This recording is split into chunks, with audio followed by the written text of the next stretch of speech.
I use various methods. I think the first thing is I just reread the script over and over again as many times as I can, and I'll maybe make notes about that, and also just think about it all the time and get a bit obsessed with it. I think reading it helps because it keeps getting the structure in for me of where the character's going and where he's been and everything like that, and then I'll look into the sort of things that make that character tick. Even if he wants something from another character, I like to look at what may be affecting him that's completely different from the scene, that's not even in the scene, that may be something in the general feel of the film, an overall sort of action.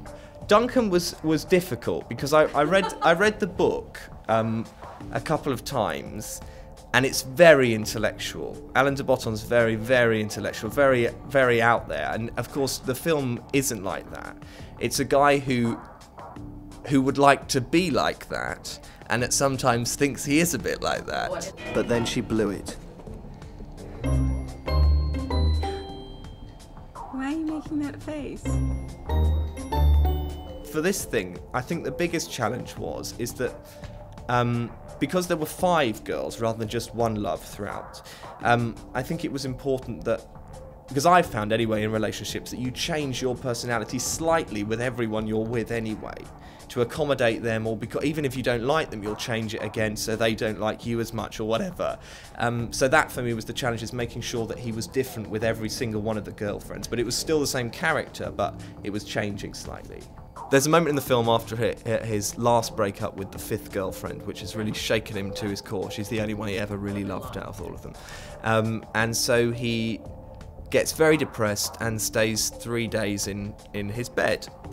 And so the director, Julian Kemp, said to me, well, why don't we set up a stop motion camera, I think that's what they're called, stop motion camera, and we'll put it in the room, and you can just stay in the bedroom for 24 hours, and it'll take a shot every 3 minutes.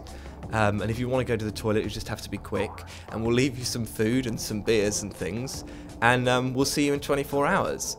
So I thought, oh yeah, great.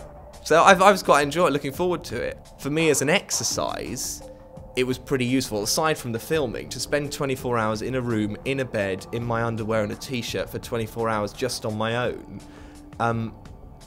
After 10 hours, it was a very depressing experience, so I found it quite helpful. Yeah. He doesn't deserve this! What kind of an animal are you? Okay, so I'm wrong! I made a mistake! Damn right. So what should I do? I think actors working in the film industry in the UK will always work from the inside out, I would think.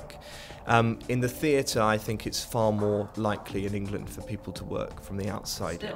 I really enjoy auditions. I'm unlike a lot of my friends in that, is I really enjoy them. If you're going in for an audition and you enjoy acting anyway, you might as well enjoy acting in the audition. And I think if you spin it that way, it makes me feel much better when I come out of a meeting, because it's a more positive way for me to look at it immediately.